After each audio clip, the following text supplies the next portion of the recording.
ဒီမှာညီလေးတယောက်ပြောထားတာပေါ့နော်မိသားစုအတွက်ငွေလိုနေလို့ပါတဲ့ပတ်စံမရှိတော့မျက်နှာငယ်ရတယ်တဲ့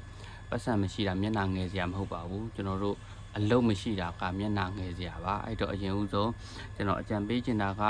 ကျွန်တော်တို့အလုပ်ရှိအောင်အလုပ်လုပ်ပါအလုပ်ရှိအောင်အလုပ်လုပ်တဲ့နေရာမှာကျွန်တော်တို့ဒီကအလုပ်ဆိုလို့ရှိရင်တမအာဇီဝကြတဲ့အလုပ်ဘာအလုပ်မဆိုကျွန်တော်တို့ကလုပ်ရမယ်အလုပ်ရွေးလို့ကျွန်တော်တို့ကမဖြစ်ဘူးအလုပ်လုပ်နေတဲ့သူတယောက်ကကျွန်တော်လမ်းစာတွေ့လာမှာပေါ့နော်ကျွန်တော်တို့လည်းဒါစင်စမ်းမပြတ်ကိုလုပ်နေတဲ့ online မှာဆိုလို့ရှိရင်လည်းကျွန်တော်တို့လုပ်နေတယ်ဒါပေမဲ့လုပ်နေရင်လည်းကျွန်တော်တို့တွေလမ်းစာဖြစ်ဖြစ်ရင်တွေ့လာတယ်သိလာတယ်ခင်ဗျားတို့အခုအကောင့်တွေကျွန်တော်ဝန်ဆောင်မှုပေးနိုင်တယ်ဆိုတာကကျွန်တော်လုပ်ရင်းနဲ့အတွေ့အကြုံလေးတွေရလာတယ်အမှားလေးတွေကျွန်တော်သင်ခန်းစာယူတယ်အဲ့ဒါလေးတွေကနေပြီးတော့ကျွန်တော်ပြန်လဲမျှဝေလို့ရတယ်ပေါ့နော်အဲ့တော့အကြံပေးချင်တာကကိုအနေနဲ့ပြောချင်တာကအလုပ်ပါเนาะအလုပ်ရင်မျက်နှာမငယ်ရပါဘူးပေါ့เนาะဒီ online ကိုညီလေးတို့လုပ်ချင်တယ်ညီမလေးတို့လုပ်ချင်တယ်ဆိုလို့ရှိရင်လုပ်ပါဒါပေမဲ့ online ကကိုနားမလဲသေးလို့ရှိရင်နားလဲအောင်လေးလေ့လာပြီးတော့မှလုပ်စေချင်တယ်အခု online မှာသူများတကဟို application ကပတ်စံရတယ်ဒီ application ကပတ်စံရတယ်ပေါ့နော်ထားတော့အခုဆိုဟို software ကပတ်စံရဒီ software ပတ်စံရတယ်အဲ့ဒါတွေရှောက်မအစုံရှောက်မလုပ်ပါနဲ့ကိုကဘာဝါသနာပါလဲကိုက TikTok နဲ့ငါတို့ကဝင်ငွေရှာကျင်တာလား YouTube နဲ့ပတ်စံရှာကျင်တာလား Facebook နဲ့ပတ်စံရှာကျင်တာလားပေါ့နော်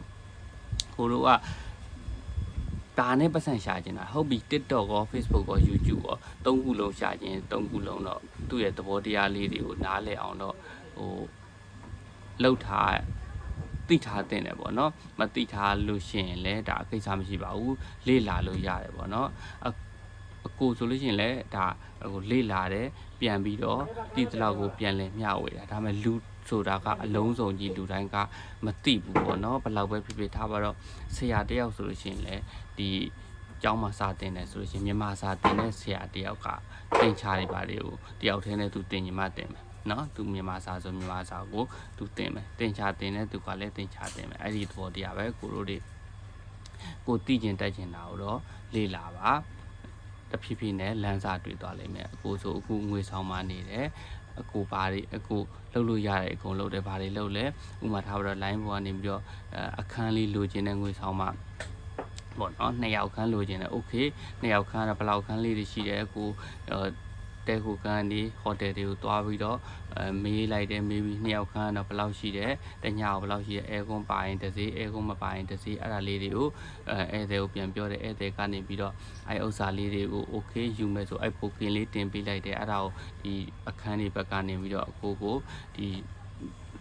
အခန်းသွင်းပေးတဲ့အတွက် percentage လေးပြန်ပေးတယ်ဟုတ်ပြီအဲ့ဒီသူတွေကပဲဟုတ်ပြီကျွန်တော်တို့တော့မနက်စာစားခြင်းနဲ့နေ့လယ်စာညစာစားခြင်းနဲ့ပေါ့နော်အစားသဖြင့်ဟုတ်ပြီအဲ့ဒါဆိုလို့ရှိရင်စားခြင်းနဲ့ဥစ္စာလေးတွေကိုဟုတ်ပြီပင်လယ်စာလေးနဲ့စားခြင်းနဲ့ဗာလေးနဲ့သူတို့စားခြင်းနဲ့ပုံစံလေးတွေကို2ယောက်ဆိုရင်တော့ဘယ်လောက်ရှိတယ်เนาะပြီးလို့ရှိရင်3ယောက်ဆိုဘယ်လောက်ရှိတယ်ဆိုပြီးတော့ကိုကဒီချက်ပို့နော်ချက်ပေးတဲ့သူတွေနဲ့ချိတ်ဆက်ပေးလိုက်တယ်ပြီးလို့ရှိရင်ချိတ်ဆက်ပေးတော့ချက်ပို့ချက်ပေးတဲ့သူတွေကနေပြီးတော့အခုကိုပြန်ပြီးတော့ဒီဈေးသုံးလေးပြန်ပေးတယ်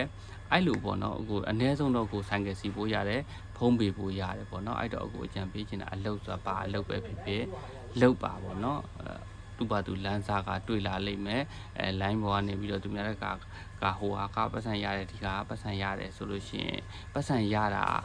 မှန်ပါတယ်ဒါပေမဲ့မလုတ်တဲ့မကင်တက်လို့ရှိရင်တော့ပတ်စံတော့မရပါဘူးကိုကအဲ့ဒီသဘောတရားလေးအဲ့လေးတွေလုတ်တဲ့ကင်တက်ဖို့လဲလိုတာပေါ့နော်မလုတ်တဲ့မကင်တက်တာလဲကိုရှေ့မှာပြောရတယ်လို့ပဲပြဿနာမဟုတ်ဘူးကိုကဒါကိုလေ့လာဖို့လိုတယ်အဲ့ဒီတော့ကိုက TikTok နဲ့ဝင်ငွေရှာမယ်ဆိုဒီ TikTok ရဲ့အကြောင်းဒီ TikTok မှာဘယ်လိုတွေပတ်စံရလဲဆိုတာလေးကိုအခုနောက်ပိုင်းဒီမှာဖြည်းဖြည်းချင်းပြောပြပေးသွားမယ်ပေါ့နော်အဲ့တော့သိကျင်တဲ့အကြောင်းအရာတွေရှိလို့ရှိရင်လည်းအကိုရဲ့ဗီဒီယိုအောက်မှာကွန်မန့်မှတ်ထားပေးခဲ့လို့ရပါတယ်เนาะအားလုံးအဆင်ပြေကြပါစေ